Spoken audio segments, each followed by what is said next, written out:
আরেকটা বিশেষ ঘোষণা, ওই দিন আমাদের ওই ক্লাবের প্রাঙ্গণ এবং বিভিন্নভাবে সহযোগিতা এগিয়ে এসছেন 7 নম্বর চালপট্টির বালক সংঘ ক্লাবের প্রবীর ভাই, আরও সমস্ত ভাই যারা আছেন, রঞ্জিত, দেবজিৎ, পাপ্পু, রাজা, যারা যারা আছেন, আমি অনেকের নাম না বলতে পারার জন্য দুঃখিত, ক্ষমা করবেন। কিন্তু প্রত্যেকে বাড়ির লোকদের নিয়ে আসুন, একত্রিত হন। মানবাধিকারের থেকে আর বড় কিছু হতে পারেনি। হিউম্যান রাইটস সিপিডিআর ইন্ডিয়া আপনাদের ঘরে ঘরে, আপনাদের সাথে সাথে, আপনারা প্রত্যেকে ওই দিন আসুন। হ্যাঁ, ওই দিন আমরা শুরুতে একটা আমাদের যারা যারা আপনজনেরা চলে গেছেন, খুব বেশি দিন হয়নি, আমাদের হিউম্যান রাইটস সিপিডিআর ইন্ডিয়ার চেয়ারপারসন ছিলেন গীতানাথ গাঙ্গুলি, তার গলায় মাল্যদান করে পায়ে পুষ্পাঞ্জলি আমাদের সিনিয়ররা দেবেন, তাকে প্রণাম জানাবো। আমাদের সংগঠনের সঙ্গে একনিষ্ঠভাবে ছিলেন, সবসময় বিভিন্ন জায়গায় যেতেন প্রযোজক অঞ্জন সিনহার ওয়াইফ চন্দ্রিমা সিনহা, বৌদি প্রযোজিকা একজন বাংলা ছবির, তারও ওইখানে ফটো রেখে আমরা তাকে মালা সম্মান জানাবো, একটু আবির দেবো। আমাদের আরেকজন বন্ধু সাথী ভাটিখানার ছেলেটির নাম Raghu, Toton Saha, yes, very sorry, Toton Saha কদিন আগে পরলোক গমন করেছে। আমাদের মানবাধিকারের কর্মী ছিল, খুব মানে মানবাধিকারকে খুব রেসপেক্ট করতো, শ্রদ্ধা করতো। ও সবসময় বলতো, দাদা তোমরা কি ভালো কাজ করছো। ওর আত্মার শান্তি কামনা করব। যে সমস্ত বন্ধুরা আমাদের বেলেঘাটায় পরলোক গমন করেছেন, যে সমস্ত ঘরের মায়েরা, যে সমস্ত ঘরের বাবারা সন্তানরা হারিয়েছেন, তাদের উদ্দেশ্যে 1 মিনিট নীরবতা পালন করব। আমরা নীরবতা পালন করব। আমাদের আইনের হাইকোর্ট, শিয়ালদা কোর্টের মুনমুন বলে একজন আছেন, বাগুইহাটিতে থাকে, রিসেন্ট তার মা মারা গেছেন, তার আত্মার শান্তি কামনা করে আমরা করব, পালন করব। এছাড়া যারা ভারতবর্ষকে বাঁচানোর জন্য বিভিন্ন যে সমস্ত জঙ্গিদের সঙ্গে লড়াই করে ভারতবর্ষকে বাঁচান, সেই সব সৈনিকদের জন্য আমরা, সেই সব বীরদের জন্য 1 মিনিট নীরবতা পালন করব। তাদের উদ্দেশ্য কপালে একটা করে রঙিন টিপ পরাবো। প্রত্যেকে আসুন। এত সুন্দর অনুষ্ঠান একটা হবে, আলো সাউন্ড আমাদের শুরু হবে ঠিক বিকেল 3:30 থেকে আমাদের অনুষ্ঠান চলবে। প্রশাসন থেকে আরম্ভ করে বিভিন্ন স্তরের মানুষ যারা পার্টি করেন, জানবেন মানবাধিকার আমাদের পার্টি, আমাদের মানবাধিকার কোনো দলকে আমরা মানে তাদের পিছনে লাগি না। যারা ভালো কাজ করেন তাদের জন্য সর্বসময় বলি অসাধারণ কাজ করছেন, আর যারা ভালো কাজ না করছেন অবশ্যই তারা সেই ঘরে যান, তাদের পানিশমেন্ট হয়।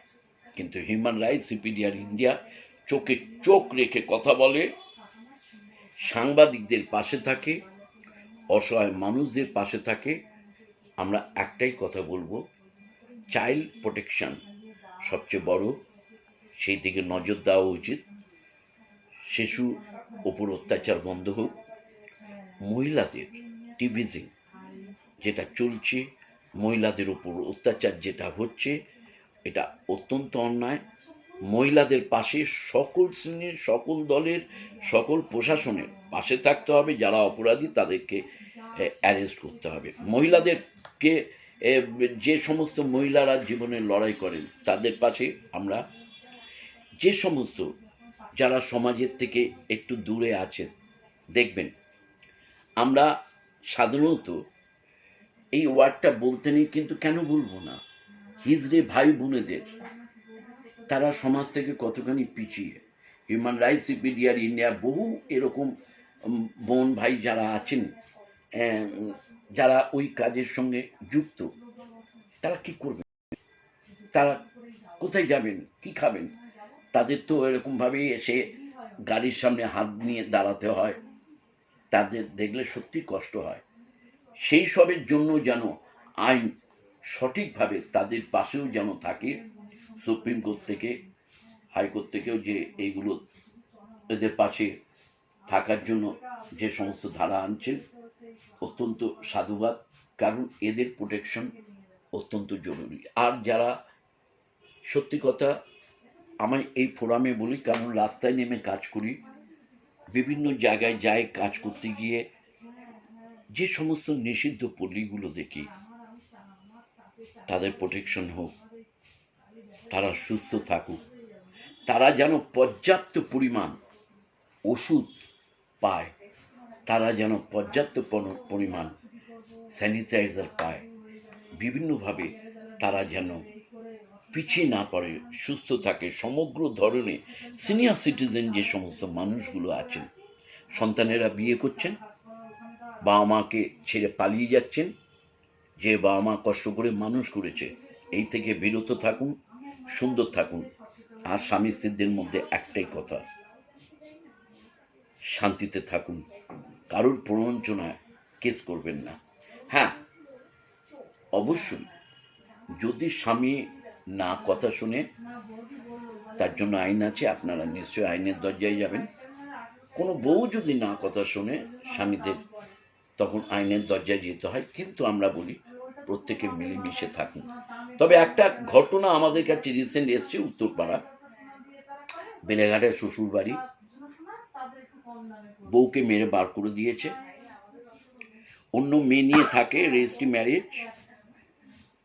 আমরা মেয়েটাকে দিনান্দিন প্রোটেকশন দিয়েছি খবর পেয়ে, এবং এটা অলরেডি মুভমেন্ট। সেই বেলেঘাটের যে ভদ্রলোক এই কাণ্ড করেছেন, ভদ্রলোক তো তিনি হতে পারেন না। তার মা মারা গেছে যেদিন, মেয়েটার শাশুড়ি যেদিন মারা গেছে, সেদিন অন্য মেয়ে নিয়ে এসে ঘরে ফুর্তি করছে। এসব থেকে বিরত থাকুন। হিউম্যান রাইটস সিপিডিআর ইন্ডিয়া কিন্তু আপনার ঘরে রিসেন্ট খুব তাড়াতাড়ি যাবে ওই মেয়েটাকে নিয়ে ঘরে ঢুকিয়ে। খুব সাবধানে থাকুন, কারণ জানবেন হিউম্যান রাইটস সিপিডিআর ইন্ডিয়া অন্যায়ের কাছে মাথা নত করে না। যদিও এগুলো সিভিল ম্যাটার, যেগুলো ক্রিমিনাল ম্যাটার নিশ্চয়ই হবে, কিন্তু মেয়েটাকে যদি ভয় দেখিয়ে, মারধর দিয়ে, মাস্তানি করে ঘরের বাইরে করে দেন, একবার না 1000বার যাব আপনার কাছে। মেয়েটার দাবি নিয়ে যাব, প্রশাসন পাশে থাকবে, আইনজ্ঞরা পাশে থাকবে। মানুষ এখনো মরে যায়নি। হিউম্যান রাইটস সিপিডিআর ইন্ডিয়া মানুষের পাশে থেকে কাজ করে, লড়াই করে। ধন্যবাদ, নমস্কার, প্রত্যেকে ভালো থাকুন। রাগকে দূরে সরিয়ে পাশে আসার চেষ্টা করুন, সাথে থাকুন। হিউম্যান রাইটস সিপিডিআর ইন্ডিয়া ঐক্য জিন্দাবাদ। সবসময় আমার কি শান্তি জানেন? ডাল ভাত খাই, মানুষের জন্য কাজ করি, ছবির কাজ, ফাংশন যখন থাকে সেইগুলো করি, ইভেন্টের কাজ যখন থাকে করি। আর সর্বসময় আমাদের একটাই অক্সিজেন, ভালো কাজ, ভালো কাজ, ভালো কাজ। রাতে ঘুমাই, মা বাবা ঠাকুর দেব দেবতা প্রত্যেককে সাথে নিয়ে। ধন্যবাদ, নমস্কার, প্রত্যেকে ভালো থাকুন। মাথা উঁচু করে বন্ধু বাঁচতে হবে। হিউম্যান রাইটস সিপিডিআর ইন্ডিয়া যারা করেন, মাথা উঁচু করে বাঁচতে হবে। আমরা হেঁটে গেলে যেন লোক আঙ্গুল দেখিয়ে বলে, ওই দেখো মানবাধিকার কর্মী যাচ্ছে। হিউম্যান রাইটস সিপিডিআর ইন্ডিয়ার গীতানাথ গাঙ্গুলির ছাত্র এরা যাচ্ছে, আইপিএস আর কে হান্ডার ছাত্র এরা যাচ্ছে, ভারতী মুৎসুদ্দির ছাত্র এরা যাচ্ছে। এদের সংগঠন সারা পশ্চিমবঙ্গ, সারা ভারতবর্ষব্যাপী। Centre of protection of democracy and nationalism India, website www.humanrightscpdrindia। আর আমাদের YouTube news channel human rights CPDR India কলম চলছে, সাবস্ক্রাইব করুন। Human rights CPDR India news বার্তা সাবস্ক্রাইব করুন। হিউম্যান রাইটস সিপিডিআর ইন্ডিয়া গোপন বার্তা সাবস্ক্রাইব করুন। ধন্যবাদ। ক্যামেরায় আমার সঙ্গে সামনে মাইকেল।